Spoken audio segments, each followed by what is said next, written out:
So this is Eddie, the bearded dragon. So yes, bearded dragons, I think, for the right family, can make decent pet reptiles. Again, we always do our research. We always want to take the best care of them that we possibly can. We always want to have like a vet in mind in case you need to take them to the vet. I also recommend, especially if it's your first pet reptile or your first pet whatever, that you take them for a wellness exam. At least once, but if not, like at least every other year for an exotic, maybe every year. So depending on what your vet recommends and what the plan of action is for that particular reptile. So if you have a pet anything, you'll want to have a vet on hand that is actually an experienced vet with exotic animals like lizards and etc. So this is a bearded dragon.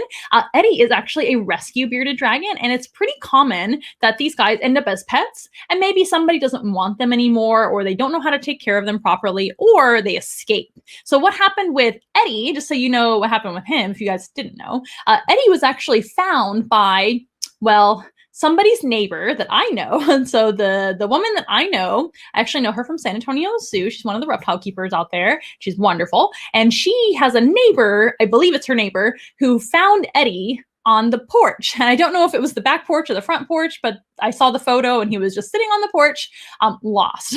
And of course, bearded dragons are not from Texas, where we're from. It happened here in San Antonio. Bearded dragons are actually native to Australia. So they are definitely not found here in Texas whatsoever. They cannot survive the cold winters that we have. So he would not have done very well if left outdoors through all those seasonal changes, especially the last winter we had. My goodness, he definitely wouldn't have made it.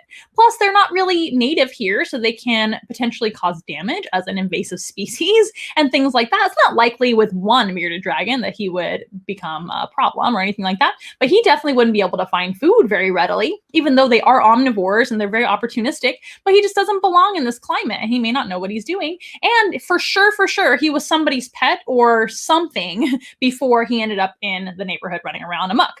So we think that number one, either he escaped somehow, which I guess could happen if he were roaming around somebody's house and they left the door open or something like that. Or maybe it was a child's pet and they had him in the yard and he just left. Maybe they were holding him in the yard and he decided to jump down, like he's jumping down right now. Eddie is a very active bearded dragon, so I could definitely see him scurrying off. Maybe those people didn't know how to ask for help. I mean, who knows, right? He could have been somebody's bearded dragon that was passing through. And so maybe they're not even from around here. And anyway, but, or the second possibility, and I'm sure there's many possibilities that could have happened to him. He can't tell us what happened. I wish he could. But the second scenario I can think of is maybe somebody got tired of him and let him free, which is extremely irresponsible. So no matter which type of pet reptile you end up choosing for yourself, if any, and maybe we'll convince you guys that maybe a pet reptile isn't for you today, because they take a lot of work even as a reptile. Not as much as a cat or a dog, but still a lot of work, and they're very specialized. So if somebody has a bearded dragon, doesn't want them anymore, sometimes they set them free, and that's extremely irresponsible. So never ever do that. If you ever end up with any pet of any sort and you decide that they're not for you and you can't take care of them or for some reason, always try to find them a home. We want to find them a good home that somebody knows what they're doing, right? So they don't end up in the same situation. And that is the responsible thing to do. It's actually not that hard to find somebody to adopt your unwanted pet. So, and I know life happens and sometimes you have to do those hard things. You have to make those hard decisions in order to do what's right for your animal, right? That's what it's all about and what's very, very important. But Eddie, nonetheless, was found roaming around a neighborhood in San Antonio, where we live, right? And that definitely wasn't his home. I mean, he probably belonged in somebody's home, living in a habitat inside, not roaming around a neighborhood where it's unsafe for him. So he ended up being picked up by a good Samaritan, like I said, and ended up with my friend from San Antonio Zoo. And she actually noticed that we were looking for a bearded dragon at the time and offered him to us. And we ended up adopting him, as you can see. Now, before we did so, we actually did a test on him. And I don't mean like a school test. We didn't make him take a sit-down written test. Eddie actually went through what we call, well, what is it called? It's a test for adenovirus. That's just what we did. So we had to test him for a very, unfortunately, not so common, but can be common and can affect some bearded dragons. Bearded dragons are susceptible, at least, let's just say that. They're susceptible to a virus called adenovirus, which there are many strains of adenovirus which affect animals and humans too. However, there's a strain of adenovirus which affects bearded dragons. So since he was going to come and live with us, where potentially we may have bearded dragons in the future, additionally, or we of course are a very hands-on type company. We're an outreach company. We bring Eddie around to many programs where he is touched by audiences and they get to feel how he feels. Sometimes people can hold him in their laps or like in their hands. So we wanted to make sure he wasn't sick, right? But it's also important for cross-contamination prevention. So if you have an animal that's sick with anything and you have them together, you're just asking for 2 or 3 or 4 sick animals, right? So adenovirus is one thing they can get from other bearded dragons. So it's really important once you find your exotic vet to have them tested for adenovirus. And it's a very painless and easy test. They just do a little swab on his hind end. Yep, they did. They just swab on your hind end. And then they send it off to a lab and they say positive or negative. And it's as easy as that. And you will know then. And if they do have it, unfortunately, there's no cure, but they may just be a carrier that just has it and they may never have symptoms. You might have still a healthy animal for the rest of their life, right? But at least you'll know and you won't get any other bearded dragons, and you'll know to never let people like hold them and touch them that aren't your family and things like that. So that's just the responsible thing to do, is if you adopt a bearded dragon, no matter if it's a baby, an adult, anything in between, it's always important to get them tested. That's very important.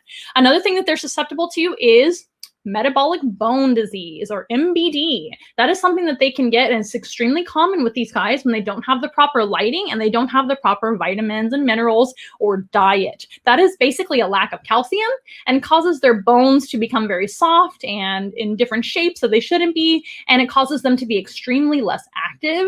As you can see, no MBD for him. He's crazy active. He's a very healthy bearded dragon and a good body weight as well. He's very healthy.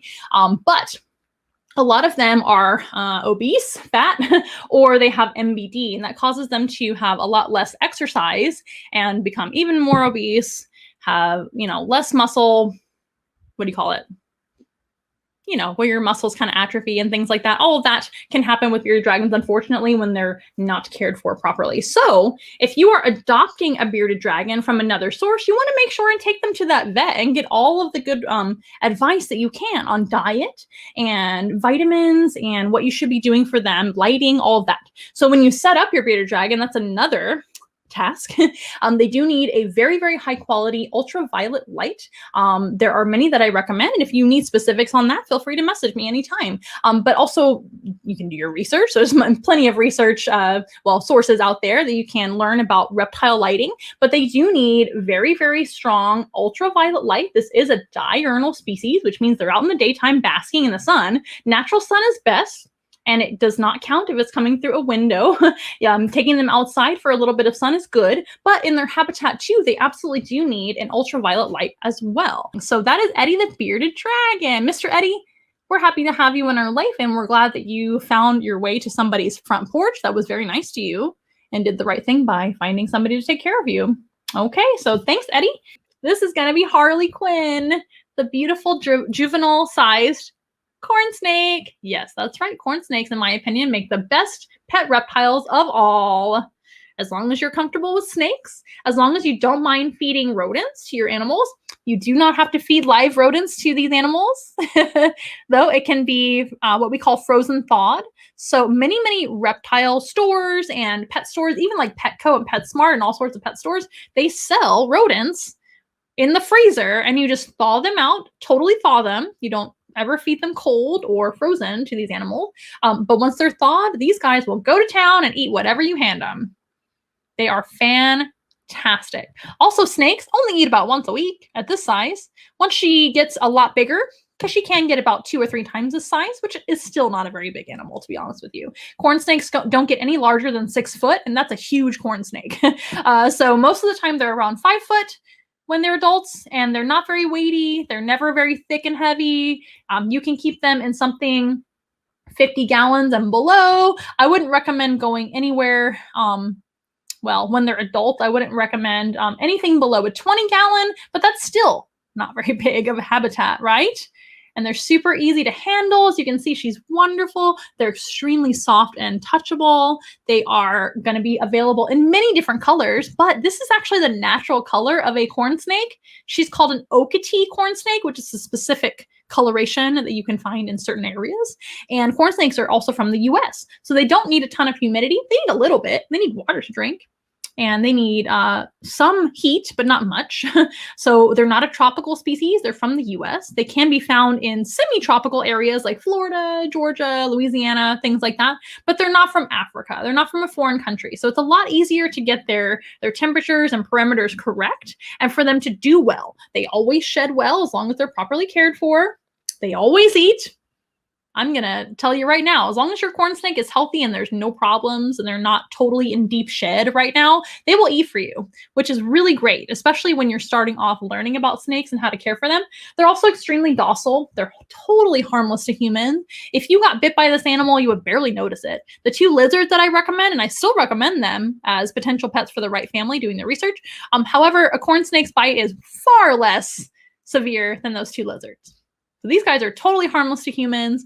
Obviously, they're non-venomous. There's nothing to worry about whatsoever. The only issue I would say with a corn snake is you want to make sure and have a secure lid because all snakes can escape.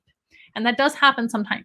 If this snake escapes in your home, she can get into any crevice. However, these guys are not a shy species. They're not a snake that's going to disappear and hide forever. They're probably going to pop out and say hello at some point if they happen to escape. So you'll likely find them pretty quickly. And there are tips and tricks on the internet and all sorts of research. And let me know if you need help to find a lost snake in your home. Don't let it happen in the first place. You want to make sure and have locks and everything on your lids or weights on your lids, something. But that I would say is the only, I would say, like, warning I will give you guys about a corn snake. Otherwise, they're virtually perfect in my eyes. If you're not comfortable with snakes, you're not comfortable feeding snakes rodents, then that's also a challenge in your particular household, but you probably shouldn't have a pet reptile at that point because even pet lizards, you're probably going to have to feed them, you know, some sort of live animal unless it's a Eurymastix or some other specialized lizards that only eat plants, but that's really rare as far as pet lizards go. So corn snakes are also known as the red rat snake. They're in the rat snake family. There are many different types of rat snakes and also actually other ones that I recommend the same as a corn snake for the best pet reptile of all time. The Baird's rat snakes are another really similar species, and we have 2 of those as well. And there's some other ones too, but the corn snake I recommend over all others because they're available to most people if you want one. They're pretty easy to find a nice, healthy specimen that's bred on the care of humans, etc. There's also many, many different colors that you can find and neat ones. They're also one of the calmer of all the rat snakes, but they're also known as the red rat snake for obvious reason. They are red on the top part of their body and most of their body, but on their belly, they're actually black and white and have a corn-like pattern. So somebody who discovered them and got to name them, I don't know who it was, they decided that this looked like corn, their belly, right? To me, it kind of looks like a checkerboard or a chessboard, but I didn't get to name them. The red rat snake is actually probably a better name. Corn snake is kind of goofy. They don't eat corn and they don't really hang out in cornfields. I guess they could, but their belly looks like corn. That's the reason, not anything else. All right, so that is my recommendation for pet reptiles if you guys are ever interested. If you guys are ever interested in any type of exotic pet, please reach out to me or your maybe you have another animal expert in your life. Please ask them. Make sure they have experience with those animals or can at least reach out to somebody else that has experience. I don't know everything, you guys, but guess what? I know a lot of people. I have a big network of my peers that are zookeepers, animal trainers, reptile keepers, reptile breeders, all sorts of people. I make friends with everybody that I can get information from because it's really smart to do that, right? And I appreciate anybody's company and friendship that has things in common with me. So I have a huge network of people. If I don't know, I will find out for you and get you the best answer that I possibly can or connect you with somebody else that may know better than me. So if you ever have interest in anything like that at all, reptiles, exotic mammals, exotic birds, anything at all, you need advice, let me know. That's what I'm here for you guys. And I never charge for that sort of thing. I would rather help you take the best care of your animals that I possibly can. And watching these live streams is one way that you can learn, but also going to the rest of our content, checking us out on our website, etc., sharing our information with other people that are maybe thinking about these things. That helps the animals and that helps us as well. But mostly the animals. That's what we're trying to do. That's what our passion is. That's why this matters to me, is we're helping the animal. That's what matters, okay? So I'm glad you love the show. It has been a pleasure being on here. We hope to see you next week, same time, same place, once in a Wild Wednesday, every single Wednesday at 6:30 p.m. Central Time. If you enjoyed the show and you want to donate to our little zoo and help Harley Quinn, Eddie, and BT, and the rest of the animals, right? You can donate to the options down below. You can also go to our website and donate, like I said before. All the links are down below for you, though, if you have a specific way you'd like to donate, including Amazon, Venmo, Cash App, and PayPal. And you can also book your own animal encounter, whether it be virtual or in person. Please make sure to book as soon as you can, because we are filling up our calendar all the time, which is fantastic. But let me know how we can help, and that helps us out as well. Okay, you guys, have a wonderful rest of your week. We'll see you next time.